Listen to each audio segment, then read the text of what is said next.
Welcome to my channel, guys. This is a video of my initial thoughts of the 2023 Husqvarna TX300. On that, I'll be giving this bike away. So make sure you follow along, subscribe, like, look us up on social media. A little bit of background on me. I've been riding for 20 years. Over those 20 years, I've just had race bikes. I've done a few motocross races here and there.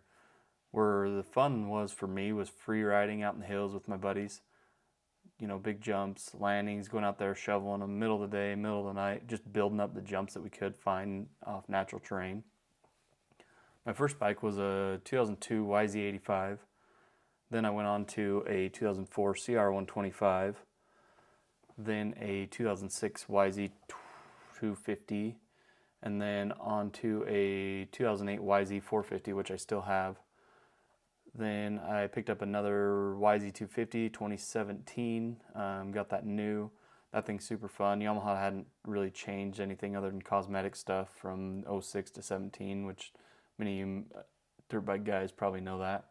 Picked up a 2019 TTR 110. That thing was more fun there for a while than my big bikes just to cruise around on. And now I've got this 2023 TX300. I'll go into the video a little bit later on as to why I chose this bike. Right here, we're just out in central Utah. I launched a drone up to give you guys some footage. I grew up out this way, so I'm really familiar with the area. I didn't have any sort of, I didn't have to load up to go anywhere. We could literally just leave from our backyards. First thing I wanted to talk about was the air suspension. Coming from Japanese bikes that had spring forks, there's a lot of controversy out there that I've read between spring forks and air forks, and so far the only thing I've had to do is adjust the clickers on this thing. I'll probably have to jump into some valving here soon and get it set up for me a little bit better, but for the most part they feel really plush and the bike feels planted. Front end at times felt a little bit loose, but I think with some clicker adjustments, maybe some valving, that'll help the front end feeling loose. Coming from race bikes that were set up for big jumps and hard landings, this thing felt awesome on the trails compared to those bikes. As I went over the list of the bikes I've had in the past, I've always had Japanese race bikes, and the seats on those bikes are freaking awesome. They're always pretty soft. I never really had any issues with them. I'd throw a seat cover on here and there, but this bike is probably one of the hardest seats I've ever sat on, and maybe it's just on this Heritage Edition. I don't know. I haven't got my hands on a standard edition, but I've got a little bit more coming up later on about seats that I'll post on another video. Next thing I wanted to talk about was the transmission. It took me a little bit to get used to this thing, probably more so than the shocks. First gear on this was really, really low compared to what I'm used to on the race bikes.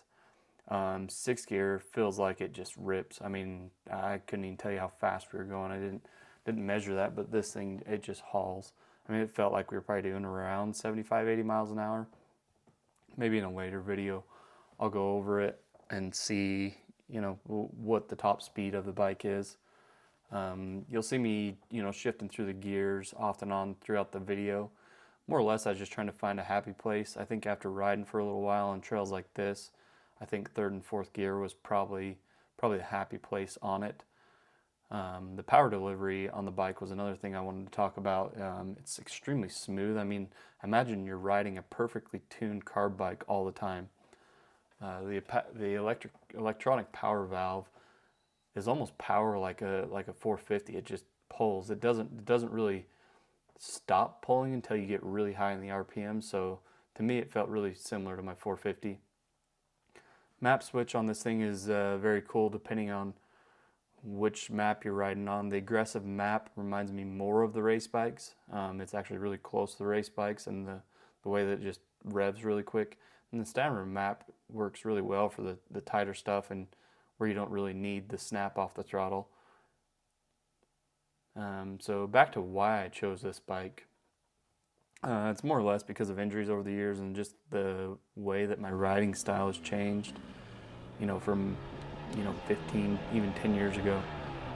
So list of injuries I've got: left knee, both wrists, right knee and ACL, both collarbones on both sides, ankles. You know, everything that comes with motocross, and maybe it's just me, the luck that I've had.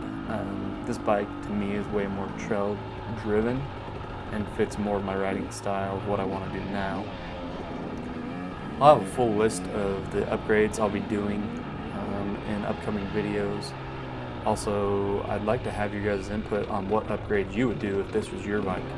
I've already got a few things done to it, which I'll have videos to go over that. Just here's some footage for you guys of, you know, I've got the drone up there flying, going over the trails, and then a little bit of the GoPro, what I've got there. Don't forget to subscribe, like, follow, you know, leave us a comment.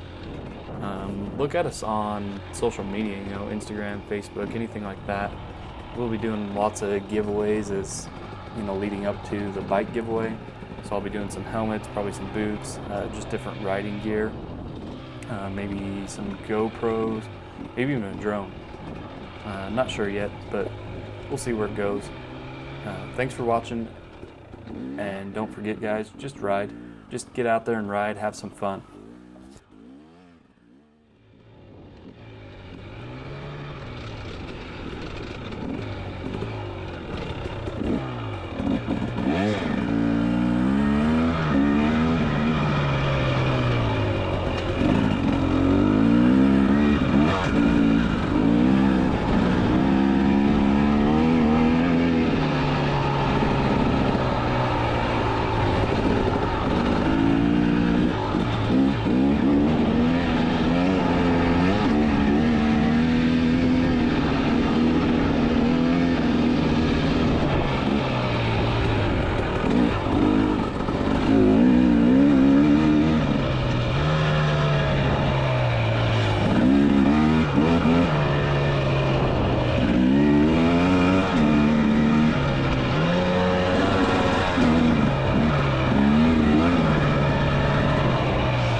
Yeah.